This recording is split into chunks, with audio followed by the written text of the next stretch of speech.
नमस्कार. आजच्या व्हिडिओमध्ये मी तुम्हाला श्रावण महिना सुरू होण्यापूर्वी घरातून आपल्याला कोणत्या वस्तू बाहेर काढायच्या आहेत याबद्दलची संपूर्ण माहिती सांगणार आहे. पण त्याआधी तुम्ही चॅनलवरती नवीन असाल तर चॅनलला लाईक करा आणि सबस्क्राईब देखील करा.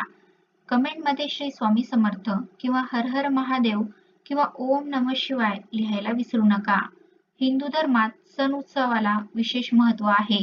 प्रत्येक महिन्यात काही ना काही सण उत्सव व्रत असतो. त्यामुळे प्रत्येक महिना महत्त्वाचाच आहे. त्यात श्रावण महिना विशेष. श्रावण महिन्यात देवांचे देव महादेवासह देवी पार्वतीची पूजा केली जाते. मान्यतेनुसार असे केल्याने सकारात्मक फळ प्राप्त होते. हा संपूर्ण महिना महादेवांना समर्पित आहे. पंचांगानुसार दरवर्षी श्रावण महिन्यातील शुक्ल पक्षातील प्रतिपदा तिथीपासून श्रावण मास आरंभ होतो. यावर्षी गुरुवार 13 ऑगस्ट 2026 रोजी श्रावण महिना सुरू होणार आहे आणि म्हणूनच असा पवित्र श्रावण महिना सुरू होण्या अगोदर आपल्याला घरातून काही वस्तू आहेत तर त्या बाहेर काढून टाकायच्या आहेत. ह्या वस्तू घरातून बाहेर काढल्यामुळे आपल्या घरामध्ये जे असणारं दारिद्र्य, नकारात्मकता दूर होते. तसेच आपल्या घरामध्ये माता लक्ष्मीची अखंड कृपाही होत असते. तर त्या कोणत्या वस्तू आहेत ज्या आपल्याला घरातून बाहेर काढायच्या आहेत, ज्यामुळे आपल्या जीवनामध्ये दारिद्र्य येऊ शकते, याबद्दल सविस्तर आणि महत्त्वाची माहिती मी तुम्हाला या व्हिडिओमध्ये सांगणार आहे. तर व्हिडिओ पूर्ण पहा. आपल्या स्वयंपाकघरामध्ये तुटलेल्या वस्तू असतात, जसे की तुटलेले पोळपाट लाटणं असेल, तवा असेल किंवा एखादं भांडं असेल ज्याला चिरा पडल्या असतील, ताट असतील जी तुटलेली असतील किंवा कपबशी असेल जिचे कान तुटलेले असतील, तर अशा काही वस्तू असतील ज्या आपल्या स्वयंपाकघरामध्ये आहेत आणि आपण तरी सुद्धा त्या वापरत आहोत. तर श्रावण महिना सुरू होण्या अगोदर आपल्याला अशा वस्तू आपल्या घरातून बाहेर काढून टाकायच्या आहेत. कारण आपल्या स्वयंपाकघरामध्ये या वस्तू असल्यामुळे आपल्या घरामध्ये संपत्ती राहत नाही. धनाची हानी होण्याची शक्यता असते. जुन्या आणि फाटलेल्या कपड्यांचे गाठोडे अनेकांच्या कपाटात खाली किंवा घरातल्या कोणत्यातरी एका कोपऱ्यामध्ये जुन्या आणि फाटलेल्या कपड्यांचे गाठोडे ठेवले असतात. त्यामुळे वाईट गोष्टी घडतात. फाटक्या चादरी आणि कपडे या गोष्टींमुळे घरात नकारात्मक ऊर्जा निर्माण होते. त्यामुळे असे कपडे दान केले पाहिजेत किंवा आपल्या घरातून श्रावण महिना येण्या अगोदर आपल्या घरातून बाहेर काढून टाकायचे आहेत. तसेच देवघरामध्ये तुटलेल्या मूर्ती किंवा देवांचे फोटो, देवी देवतांच्या तुटलेल्या मूर्त्या ठेवल्याने आर्थिक स्थिती खालावते.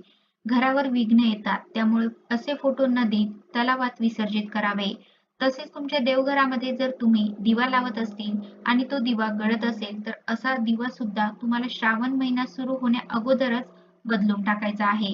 किंवा एखादी समई असेल तुमच्या घरी, त्या समईमध्ये तुम्ही तेल टाकलं, ती समई सुद्धा गळत असेल तर असे दिवे किंवा समई असेल तर त्या तुम्हाला बदलायच्या आहेत आणि त्या जागेवर नवीन आणून लावायच्या आहेत. कारण या ज्या गळणाऱ्या वस्तू असतात त्यामुळे सुद्धा आपल्या घराला अनेक प्रकारचे दोष हे लागत असतात. त्याचप्रमाणे आपण देवपूजा करतो आणि देवघरामध्ये जो लाल रंगाचं वस्त्र आपण अंथरलेलं असतं देवांच्या खाली, तर त्या कपड्यावर जर चुकून अगरबत्तीमुळे छिद्र पडलेलं असेल किंवा ते कपडा फाटलेला असेल तर असा कपडा सुद्धा आपल्याला चुकूनही आपल्या देवघरामध्ये ठेवायचा नाही. तो कपडा काढून टाकायचा आहे. विसर्जन करा तुम्ही किंवा तुम्ही एखाद्या झाडाखाली खड्डा खोदून तो तिकडे गाडला तरीही चालणार आहे. तसेच घरात तुटलेल्या वस्तू, घरात तुटकी भांडी असतील, काचा तुटलेले, इलेक्ट्रॉनिक सामान असेल, तुटलेले कपाट असेल, पलंग असेल, बंद पडलेले घड्याळ असेल, असं कोणतंही सामान आपल्याला आपल्या घरामध्ये ठेवायचं नाही. या वस्तू आपल्या घरामध्ये ठेवल्यामुळे आपल्या घरामध्ये नकारात्मक ऊर्जा निर्माण होते आणि व्यक्तीला मानसिक त्रासाला सामोरं हे जावं लागू शकतं. म्हणून आपल्याला आवर्जून श्रावण सुरू होण्या अगोदर अशा काही वस्तू तुमच्या घरी असतील तर आवर्जून त्या बाहेर काढून टाका. तसंच झाडूला माता लक्ष्मीचं स्वरूप म्हटलं जातं आणि वास्तुशास्त्रामध्ये झाडूबद्दल अनेक नियम हे सांगितले गेले आहेत.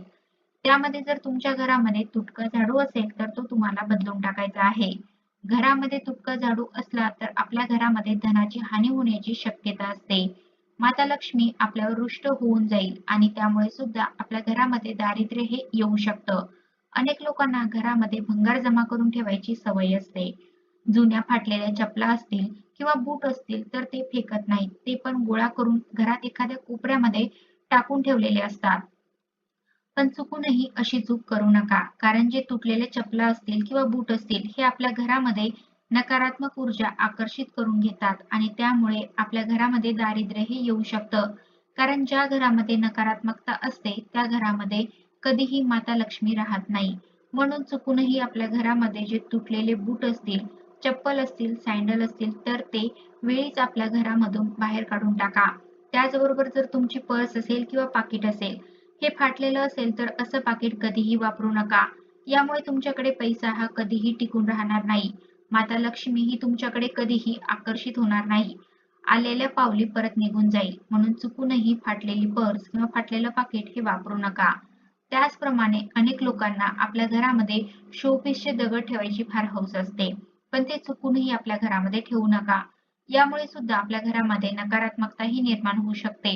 कारण ते दगड कुठून आणलेले असतात, कशी असतात ते तुम्हाला माहिती नसतं आणि ज्या गोष्टीबद्दल तुम्हाला ज्ञान नसतं, त्या वस्तू तुम्हाला चुकूनही तुमच्या घरामध्ये ठेवायच्या नाहीत.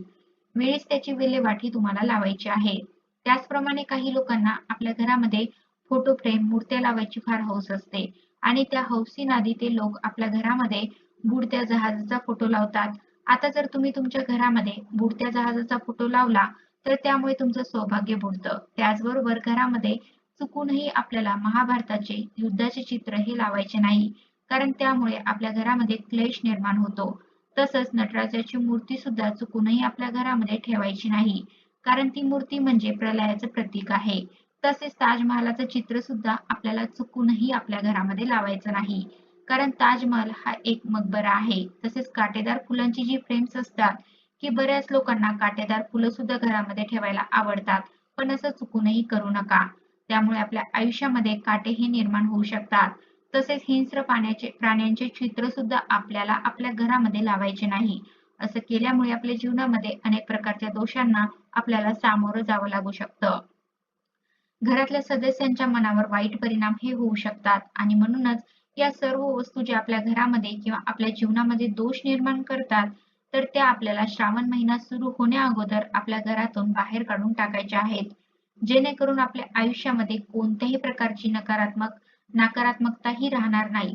तर अशा प्रकारच्या व्हिडिओमध्ये मी तुम्हाला श्रावण महिना सुरू होण्यापूर्वी घरातून आपल्याला कोणत्या वस्तू बाहेर काढायच्या आहेत याबद्दलची संपूर्ण माहिती सांगण्याचा प्रयत्न केला आहे. कसा वाटला तुम्हाला माझा आजचा व्हिडिओ कमेंट करून नक्की सांगा. आणि ह्या व्हिडिओमधली माहिती जर तुम्हाला आवडली असल्यास तर तुमच्या मित्रपरिवारांसोबत नक्की शेअर करा. जेणेकरून ते सुद्धा श्रावण महिना येण्या अगोदर त्यांच्या घरातील ज्या तुटलेल्या, फुटलेल्या वस्तू आहेत, इलेक्ट्रॉनिक्स खराब झालेल्या वस्तू आहेत, तर ते घरामधून बाहेर काढतील आणि त्यांच्या घरामध्ये सुद्धा सकारात्मकता येईल आणि लक्ष्मी माता आकर्षित होईल. तर अशा प्रकारे आजच्या व्हिडिओमध्ये मी तुम्हाला श्रावण महिना येण्या अगोदर संपूर्ण अशा तुटलेल्या वस्तू ज्या घराबाहेर काढायच्या आहेत याबद्दलची संपूर्ण माहिती सांगितलेली आहे. कसा वाटला तुम्हाला माझा आजचा व्हिडिओ कमेंट करून नक्की सांगा. धन्यवाद.